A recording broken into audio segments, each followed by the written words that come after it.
natin mga hatchlings, ipakita sa inyo, ipa-release. Naghatag una og instruction si Fermin Idilion, ang head sa Reputation Enhancement Division sa Davao Light and Power Company Incorporated sa mga pupil ug magtutudlo nga unang higayon maka-experience sa pag-release og pawikan hatchlings. Napusa ang pawikan kagahapon Setyembre 21 sa Rescue Center Facility sa Aboitiz Cleanergy Park nga kinahanglan ng i-release dayon sa dagat. Importante nga masabtan sa mga bata ang angay buhaton sa pag-release niini. Akong hangyo, again, please do not let your kids touch the turtles. Usa-usang gibutang sa gabay nga planggana ang mga pawikan. Sa baybayon, nakapwesto na ang mga bata ug paghatag og signal dungan kini nga gi-release sa baybayon ug mikamang padulong sa dagat ang mga hatchling sa pawikan. Makita sab nimo ang kalipay sa mga bata nga nakasinati og pag-release og sea animals nga pawikan.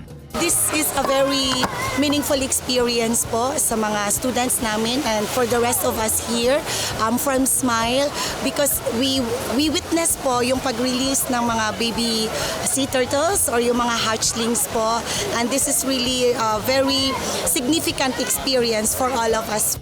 Ang pag-release sa mga pawikan ngadto sa dagat mo'y usa sa mga paagi sa Aboitiz Cleanergy Park sa pag-edukar sa mga bata kung unsa ka importante ang mga sea animals sa balanced ecology.